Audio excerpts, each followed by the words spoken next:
Hello everyone, मेरा नाम है अथर्वा सिंह और आज हम स्टार्ट करने जा रहे हैं एक सी प्रोग्रामिंग कोर्स। इस सी प्रोग्रामिंग कोर्स में हम एकदम स्टार्ट से लेकर एकदम एंड तक सी प्रोग्रामिंग के सारे कंसेप्ट्स डिस्कवर करेंगे और सीखेंगे।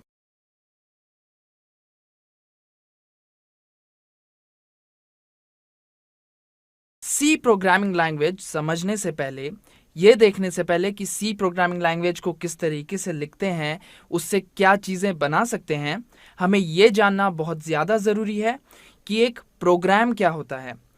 उसके बाद हमें ये जानना भी बहुत ज़रूरी है कि प्रोग्रामिंग किस तरीके से की जाती है। उसके बाद हम देखेंगे कि ये प्रोग्रामिंग लैंग्वेज का जो कंसेप्ट है ये क्यों हमें इस्टेब्लिश करना पड़ा और कितने टाइप की प्रोग्रामिंग लैंग्वेजेस होती हैं। उसके बाद जब हम सी प्रोग्रामिंग में डाइव इन कर रहे होंगे तब हम ये देखेंगे कि सी प्रोग्रामिंग लैंग्वेज कौन से टाइप की प्रोग्रामिंग लैंग्वेज है। तो ये सारे क्वेश्चन के आंसर्स हमें इस वीडियो में मिलेंगे। तो बिना किसी देरी के हम इस वीडियो को स्टार्ट करते हैं। सबसे पहले हम ये देखेंगे कि what exactly is a program. हम यहाँ पर देख सकते हैं एक सिंपल सी डेफिनेशन है, वो बोलती है it is a set of instructions. ये 4 से 5 वर्ड्स की एक डेफिनेशन है प्रोग्राम की। इससे हमें ये समझ में आता है कि कोई भी सेट ऑफ इंस्ट्रक्शंस हो, यानी कि हमने जैसे किसी को भी कोई इंस्ट्रक्शन दे दिया तो वो जो सेट ऑफ इंस्ट्रक्शंस हैं वो एक प्रोग्राम कहलाएंगे। इसे हम एक बेसिक एग्जाम्पल से समझते हैं।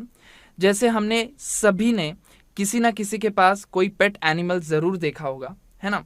तो वो पेट एनिमल को क्या दिए जाते हैं? पेट एनिमल को इंस्ट्रक्शंस दिए जाते हैं कि अभी आपको स्टार्ट करना चाहिए चलना, आपको अब रुक जाना चाहिए, या फिर you should stand up, sit down, या फिर आपको ये खा लेना चाहिए, ये नहीं खाना है, या फिर स्टार्ट वॉकिंग, स्टॉप वॉकिंग। तो ये सारे जो सेट ऑफ इंस्ट्रक्शंस हम एक पेट एनिमल को देते हैं, जो हमारा पेट एनिमल है वो ये सारे इंस्ट्रक्शंस को फॉलो करता है और उसके हिसाब से अपने एक्शंस डिज़ाइन करता है और फॉलो करता है। तो ये जो एक्शंस आ रहे हैं हमारे दिए हुए सेट ऑफ इंस्ट्रक्शंस की वजह से, तो ये जो सेट ऑफ इंस्ट्रक्शंस हैं ये क्या कहलाएंगे? ये एक प्रोग्राम कहलाएंगे। हमने क्या किया? हमने हमारे पेट एनिमल को प्रोग्राम कर दिया। किस तरीके से किया? हमने उसे कुछ सेट ऑफ इंस्ट्रक्शंस दिए और वो पेट एनिमल ने वो फॉलो किए और जो हमारा काम था वो कंप्लीट हो गया, है ना। इसको एक और बेसिक से एग्जाम्पल से समझते हैं। लेट्स सपोज कि हमारे सामने जो कंप्यूटर या लैपटॉप रखा हुआ है वो अभी फ़िलहाल के लिए बंद है और हमें उसे स्टार्ट करना है। तो एक पीसी या फिर एक लैपटॉप को स्टार्ट करने के लिए क्या प्रोसेस है? सबसे पहले हमें पावर सप्लाई ऑन करना पड़ेगा, that is the basic one. उसके बाद में हमारा जो सीपीयू है या फिर कह लें कि जो लैपटॉप है उसका पावर बटन दबाना पड़ेगा। तो वो पावर बटन दबाते ही जो हमारी मशीन है वो स्टार्ट हो जाएगी, कंप्यूटर का फ़ैन स्टार्ट हो जाएगा और 30 सेकेंड्स 40 सेकेंड्स में हमारा जो कंप्यूटर है वो स्टार्ट हो जाएगा और हमारा अकाउंट जो है उसके लिए वो पासवर्ड मांगेगा। हम पासवर्ड एंटर करेंगे और सबमिट कर देंगे और हम अपने कंप्यूटर को इस प्रोसेस के हेल्प से स्टार्ट कर देंगे। तो ये जो हमने कंप्यूटर को इंस्ट्रक्शंस दिए कि पहले हमने कंप्यूटर को ऑन करने के लिए पावर सप्लाई ऑन किया, उसके बाद पावर बटन दबाया, फिर हमने पासवर्ड डाला, सबमिट बटन पर क्लिक किया। तो ये सारे जो इंस्ट्रक्शंस हमने हमारे कंप्यूटर को दिए या फिर जो भी इंस्ट्रक्शंस हमने फॉलो किए, तो ये इंस्ट्रक्शंस फॉलो करने के बाद हमारा जो एंड रिज़ल्ट था वो था हमारा कंप्यूटर ऑन होना। तो ये जो एंड रिज़ल्ट हमने पा लिया ये किस वजह से पाया? जो सेट ऑफ इंस्ट्रक्शंस हमने फॉलो किए, और यही सेट ऑफ इंस्ट्रक्शंस को हम कहते हैं एक प्रोग्राम। यानी कि हमें हमारे कंप्यूटर से कोई काम कराना है, हम क्या करेंगे? हम उसे कुछ सेट ऑफ इंस्ट्रक्शंस दे देंगे किसी भी फॉर्म में with the help of keyboard या फिर माउस। तो वो जो इंस्ट्रक्शंस हम उसे देंगे हमारा कंप्यूटर उसको एक्सेप्ट करके, उसको फॉलो करके एक्शंस परफॉर्म करेगा। तो ये सारा प्रोसेस एक प्रोग्राम के हेल्प से हो जाएगा कंप्लीट। अब हम आगे देखते हैं कि हमने प्रोग्राम तो समझ लिया, लेकिन ये प्रोग्रामिंग क्या चीज़ है, ठीक है। तो अब ये जो सेट ऑफ इंस्ट्रक्शंस थे, जो प्रोग्राम था, ये हमने किस तरीके से बताया हमारे कंप्यूटर को? हमारा कंप्यूटर को हमने कीबोर्ड के हेल्प से या फिर माउस के हेल्प से ये सारे इंस्ट्रक्शंस पास ऑन किए। अब इसको भी समझने के लिए हम एक बेसिक एग्जांपल लेते हैं, again with the help of computer itself. अब कंप्यूटर में क्या है, हमें एक फाइल है उसे कॉपी करके कहीं और पेस्ट कर देना है ना। तो सिंपल कॉपी एंड पेस्ट जो है ये काम हमें परफॉर्म करना है। तो इसके लिए हम क्या करेंगे? हम या तो हमारे कंप्यूटर का माउस यूज़ करेंगे या फिर कीबोर्ड यूज़ करेंगे।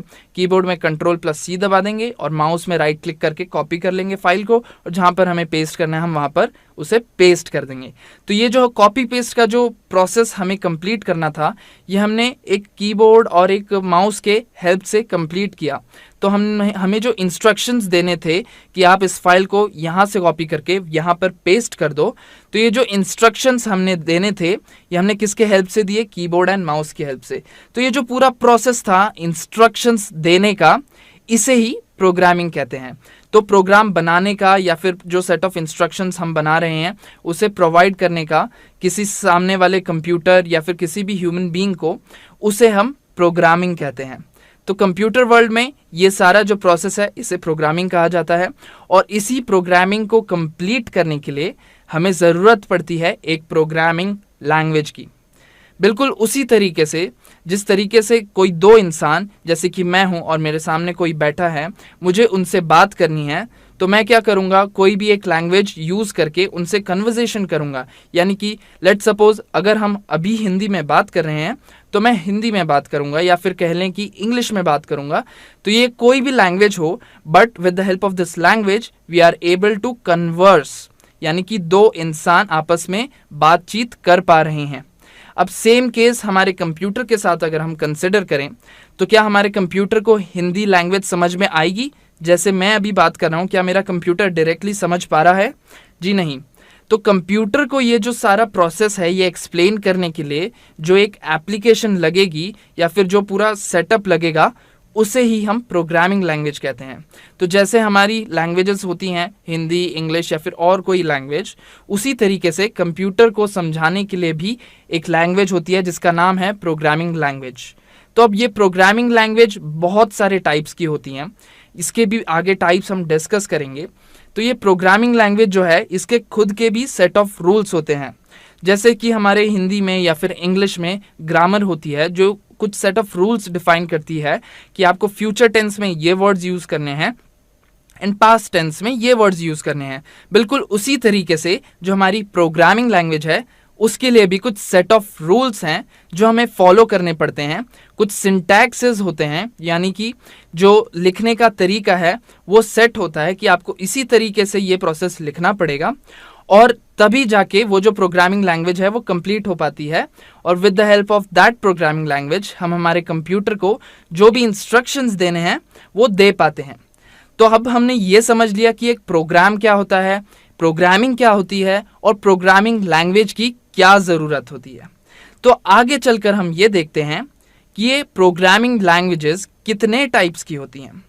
तो नेक्स्ट स्लाइड में हम देखेंगे कि ये types of programming language basically 4 types की होती हैं, जिसमें से पहला टाइप है procedural programming. Okay, and procedural programming का जो एग्जाम्पल है, the basic example is C programming language, जो इस कोर्स में हम सीखने भी वाले हैं। अब ये प्रोसीजरल प्रोग्रामिंग एग्जैक्टली क्या होती है ये हम समझते हैं। अगेन इसको एक एग्जाम्पल से समझेंगे। लेट्स सपोज हमें चाय बनानी है और हमारे पास चाय की रेसिपी है कि हमें सबसे पहले यूटेंसिल गैस पर रखना है, फिर गैस ऑन करनी है, फिर उसमें दूध डालना है, फिर चाय पत्ती डालनी है, फिर शक्कर डालनी है। तो ये जो सारा प्रोसेस है चाय बनाने का, ये सेट है कि आपको सबसे पहले यही करना है, ये फॉलो करते करते जाना है, और एकदम एंड रिजल्ट क्या होगा, चाय बन जाएगी। लेकिन अगर हम ऐसा करें कि जो हमारे सेट ऑफ रेसिपी है, जो फ्लो है, उसको आगे पीछे कर दें, यानी कि हम सबसे पहले यूटेंसिल रखें ही ना, डायरेक्टली दूध डाल दें और गैस एकदम लास्ट में ऑन करें, तो क्या हमारी जो चाय है वो सही तरीके से, या फिर कह लें कि चाय बन भी पाएगी क्या? बिल्कुल नहीं बनेगी। क्यों? क्योंकि जो हमने जो सेट था, जो रेसिपी के जो फ्लो था, वो हमने ढंग से फॉलो नहीं किया। तो बिल्कुल उसी तरीके से जो प्रोग्रामिंग लैंग्वेजेस एक स्ट्रक्चर्ड वे में चलती हैं, एक प्रोसीजर के हिसाब से चलती हैं, उन्हें हम सी प्रोग्रामिंग लैंग्वेज यानी कि कह लें वो प्रोसीजरल प्रोग्रामिंग उन्हें कहते हैं। और सी प्रोग्रामिंग लैंग्वेज अगेन एक बहुत ही बेहतरीन एग्जाम्पल है इस प्रोसीजरल प्रोग्रामिंग लैंग्वेज का, जो हम आगे जाकर देखेंगे कि किस तरीके से ये जो सी लैंग्वेज है बिल्कुल ही स्ट्रक्चर्ड एंड प्रोसीजर्ड है। तो ये हम जो कंसेप्ट है आगे आने वाले स्लाइड्स में देखेंगे। अभी चलकर देखते हैं प्रोग्रामिंग लैंग्वेज का दूसरा कौन सा टाइप होता है। तो दूसरा टाइप होता है ऑब्जेक्ट ओरिएंटेड प्रोग्रामिंग। अब ये ऑब्जेक्ट ओरिएंटेड प्रोग्रामिंग क्या है? नाम तो बिल्कुल कॉम्प्लेक्स लग रहे हैं, बट एक्चुअली ये है नहीं। अब इसको भी हम एक एग्जाम्पल से समझते हैं।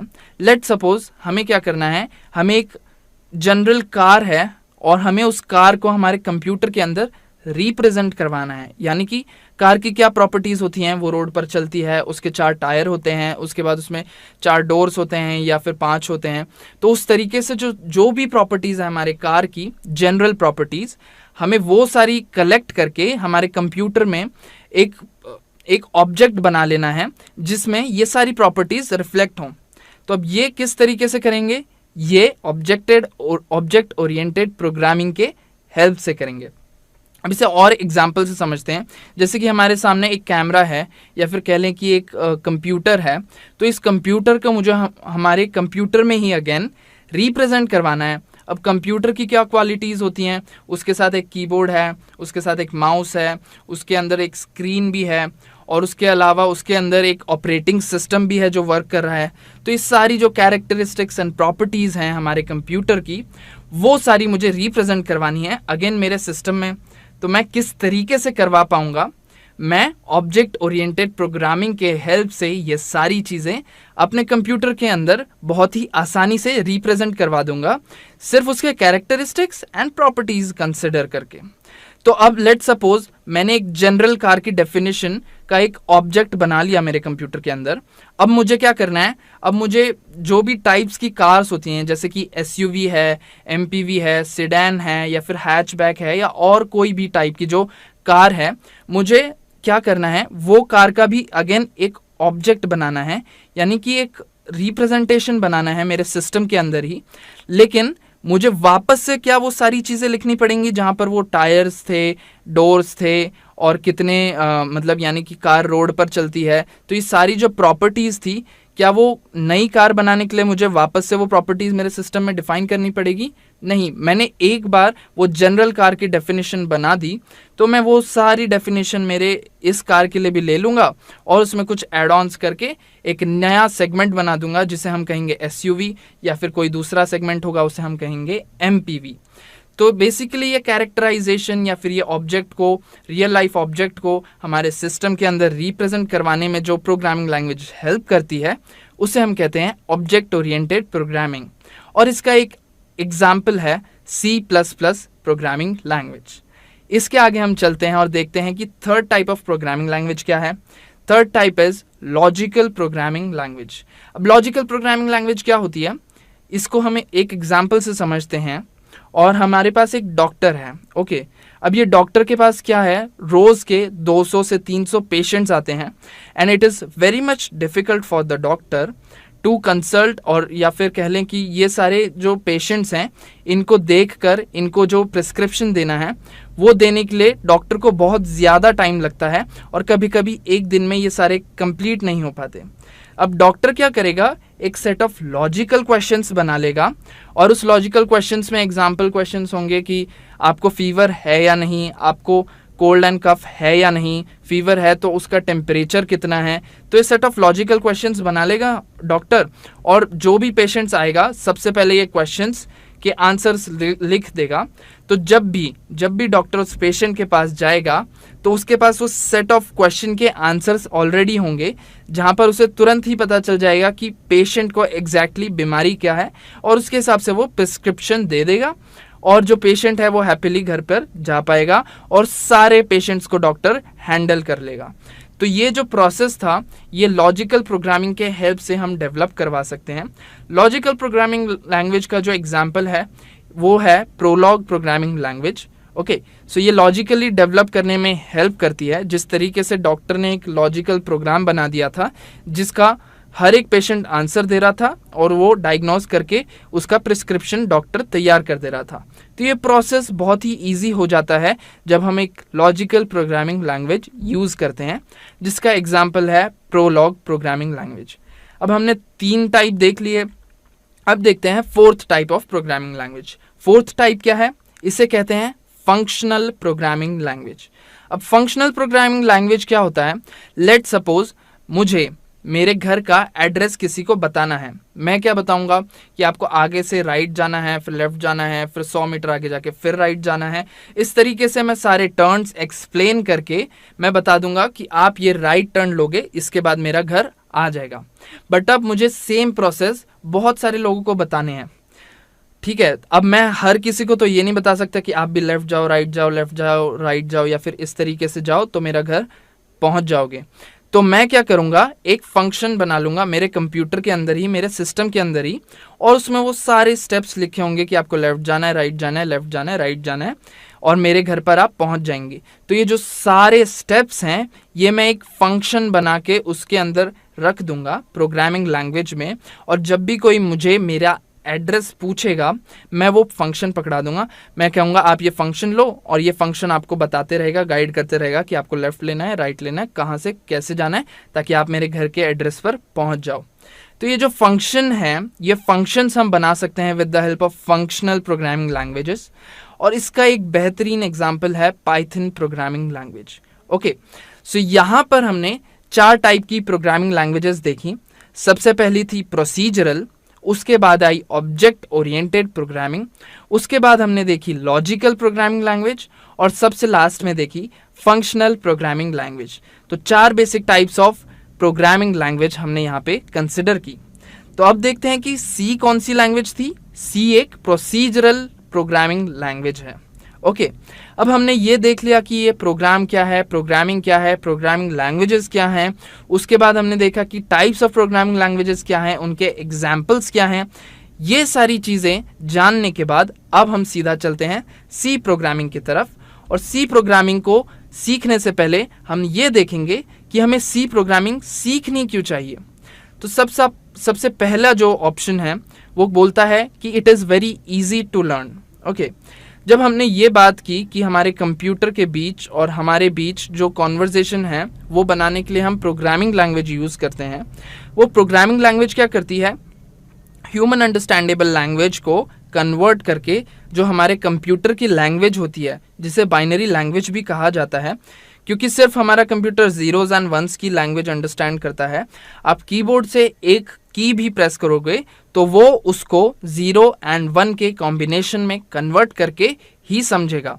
तो जो हमारा कंप्यूटर है उसे बेसिकली जीरोज एंड वंस के कॉम्बिनेशन ही समझ में आते हैं, जिसकी वजह से हमारा जो सी प्रोग्रामिंग है यहाँ पर पिक्चर में आती है।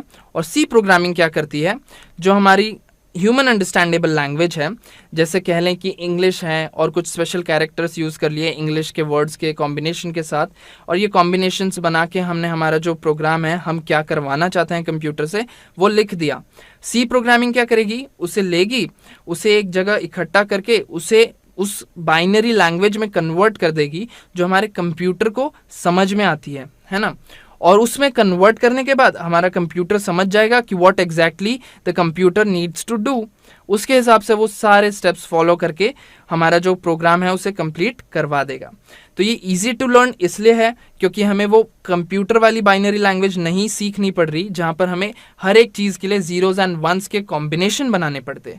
यहाँ पर हमें क्या करना पड़ रहा है, एक ह्यूमन अंडरस्टैंडेबल लैंग्वेज जो कि बहुत ज़्यादा मुश्किल नहीं है, एकदम इजी है, जहाँ पर इंग्लिश के ही वर्ड्स यूज़ हो रहे हैं, कुछ स्पेशल कैरेक्टर्स यूज़ हो रहे हैं, कुछ इंडेंटेशंस यूज़ हो रही हैं। तो ये सारी चीज़ें यूज़ हो रही हैं जो कि हमारे लिए समझना बहुत ही ज़्यादा आसान है, और हमें बाइनरी लैंग्वेज नहीं सीखनी पड़ रही क्योंकि जीरोज एंड वंस के कॉम्बिनेशन बहुत ज़्यादा लंबे हो जाएंगे जो एक ह्यूमन को अंडरस्टैंड करने के लिए इम्पॉसिबल है। तो ये जो सी प्रोग्रामिंग लैंग्वेज है ये बीच में आती है और बोलती है कि नहीं, आपको बाइनरी लैंग्वेज सीखने की ज़रूरत नहीं है, आप मुझे मेरे लैंग्वेज में समझाओ और मैं उसको आगे जाके कंप्यूटर को बता दूंगी। तो इसीलिए C programming language is easy to learn. अब हमने देखा था कि सी प्रोग्रामिंग लैंग्वेज एक प्रोसीजरल प्रोग्रामिंग लैंग्वेज है, जहाँ पर हमने देखा कि वो एक फ्लो में चलती है, एक स्ट्रक्चर रहता है। तो इसीलिए ये एक स्ट्रक्चर्ड लैंग्वेज है। हर एक चीज़ का जो प्रोसेस है या फिर प्लेस है, जो सेंटेंसेस लिखने का जो पोजीशंस हैं कोड के अंदर, यानी कि वो प्रोग्राम के अंदर, वो फिक्स्ड रहेगा कि आपको सबसे पहले यही डिफाइन करना है, उसके बाद आपको ये लिखना है, उसके बाद आपको ये लिखना है। तो ये धीरे धीरे करके एक स्ट्रक्चर बनता है सी प्रोग्रामिंग लैंग्वेज में, और इसीलिए इसे स्ट्रक्चर्ड प्रोग्रामिंग लैंग्वेज भी कहते हैं। इसके बाद हम देखते हैं कि ये क्योंकि एक बहुत ही ज़्यादा बेसिक लैंग्वेज है, बेसिक यानी कि जो हमारा कंप्यूटर है उसको भी ज़्यादा इजीली समझ में आ जाती है और हमें भी ज़्यादा तकलीफ नहीं होती समझने में, इसीलिए ये बहुत ही ज़्यादा एफिशिएंट प्रोग्राम्स बना लेती है। यानी कि जैसे हम एग्जांपल ले लें, हमारा जो MySQL है, एक डेटाबेस मैनेजमेंट सिस्टम जो काफ़ी बड़ी चीज़ है, ये भी हमारे सी प्रोग्रामिंग लैंग्वेज के अंदर ही डिज़ाइन की गई है। तो इससे आप ये समझ सकते हैं कि जो हमारी सी प्रोग्रामिंग लैंग्वेज है वो बहुत ज़्यादा आसान है कंप्यूटर के लिए भी और हमारे लिए भी, इसीलिए हमें ये सीखनी चाहिए। उसके बाद जो लास्ट पॉइंट है वो कहता है कि it can be compiled on various computer platforms. हम कंसिडर कर लें विंडोज़ या मैक ओएस या लिनक्स या और कोई भी कंप्यूटर प्लेटफॉर्म, ये सारे ही प्लेटफॉर्म्स में हम सी प्रोग्रामिंग लैंग्वेज को कंपाइल कर सकते हैं। इसके बाद हम बेसिक फैक्ट्स जानते हैं कि ये जो सी प्रोग्रामिंग लैंग्वेज है ये यूनिक्स ऑपरेटिंग सिस्टम को बनाने के लिए इन्वेंट की गई थी। यानी कि जो यूनिक्स ऑपरेटिंग सिस्टम है सिमिलर टू व्हाट विंडोज़ है, तो विंडोज़ जिस तरीके से काम करता है उस तरीके से ही जो यूनिक्स ऑपरेटिंग सिस्टम है, तो उसको बनाने के लिए ये सी प्रोग्रामिंग लैंग्वेज इन्वेंट हुई थी। और इससे पहले क्योंकि एक बी प्रोग्रामिंग लैंग्वेज हुआ करती थी उस टाइम पर 1977 के आसपास, तो इसीलिए जब हमने ये लैंग्वेज बनाई तो इसको हम बी का सक्सेसर बोलते हुए इसका नाम दे दिया गया सी। उसके अलावा ये एक बहुत ही ज़्यादा widely used system programming language है। यानी कि हम कहीं पर भी चले जाएं वर्ल्ड में, आपको सी प्रोग्रामिंग लैंग्वेज जानने वाले बहुत सारे लोग मिल जाएंगे, है ना। उसके बाद हम देखते हैं कि ये जो लिनक्स ऑपरेटिंग सिस्टम है, MySQL डेटाबेसेस है, ये सारी चीज़ें सी प्रोग्रामिंग लैंग्वेज के अंदर ही बनाई गई हैं। तो आप देख सकते हैं इसकी फंक्शनैलिटी, इसकी एफिशिएंसी कितनी ज़्यादा है, जिसकी वजह से हमने ये बहुत सारे जो बड़े बड़े सॉफ्टवेयर्स हैं या फिर एप्लीकेशंस हैं या ऑपरेटिंग सिस्टम्स हैं, ये इस लैंग्वेज की मदद से हम बना पाए। अब आगे चलते हैं और देखते हैं एक बेसिक सा प्रोग्राम जो कि एक सी प्रोग्रामिंग लैंग्वेज में लिखा गया है। लेफ्ट साइड में हम देख सकते हैं कि कुछ 4-5 लाइनें लिखी हुई हैं और ये बेसिकली 4-5 लाइनें कंप्यूटर को क्या ऑर्डर कर रही हैं, क्या इंस्ट्रक्शन दे रही है। वो कह रही है कि आप एक स्टेटमेंट प्रिंट करो, प्रिंट यानी कि आउटपुट दो, जिसमें लिखा हो हेलो वर्ल्ड, है ना। तो राइट साइड में जो हमारे स्क्रीन के राइट साइड में दिख रहा है वो दिख रहा है हेलो वर्ल्ड, और जो लेफ्ट साइड है वहाँ पर हमारे 4-5 लाइन का जो प्रोग्राम है वो लिखा हुआ है सी प्रोग्रामिंग लैंग्वेज के अंदर, है ना। तो 4 लाइंस लिखने के बाद जो हमारे को आउटपुट मिल रहा है वो बोल रहा है हेलो वर्ल्ड। तो देखिए इतनी आसान है ये चीज़, आपको हेलो वर्ल्ड प्रिंट करवाने के लिए कंप्यूटर को क्या बोलना पड़ रहा है खुद से, ये 4 सेंटेंसेस बेसिकली 4-5 लाइन ही हैं ये, और आपको ये टाइप करके बताना पड़ रहा है कि आपको ऐसे ऐसे प्रिंट करना है। ओके, तो आपका वो इंस्ट्रक्शंस फॉलो करके जो कंप्यूटर है, जो सी प्रोग्रामिंग लैंग्वेज है, वो कन्वर्ट करवा के ये जो हेलो वर्ल्ड आपको दिख रहा है स्क्रीन पर, ऐसा आउटपुट में प्रिंट करा देती है। तो ये इतनी ज़्यादा फंक्शनल है, इतनी ज़्यादा आसान है सी प्रोग्रामिंग लैंग्वेज यूज़ करना। आगे आने वाले हम कोर्सेज़ में यानी कि वीडियोज़ में हम और भी बातें जानेंगे सी प्रोग्रामिंग लैंग्वेज के द्वारा। हम देखेंगे कि ये किस तरीके से लिखी जाती है और इसको क्या क्या चीज़ें यूज़ कर सकते हैं ताकि इसकी जो फंक्शनैलिटी है वो और बेटर हो सके। तो ये सारी चीज़ें हम आगे आने वाली वीडियो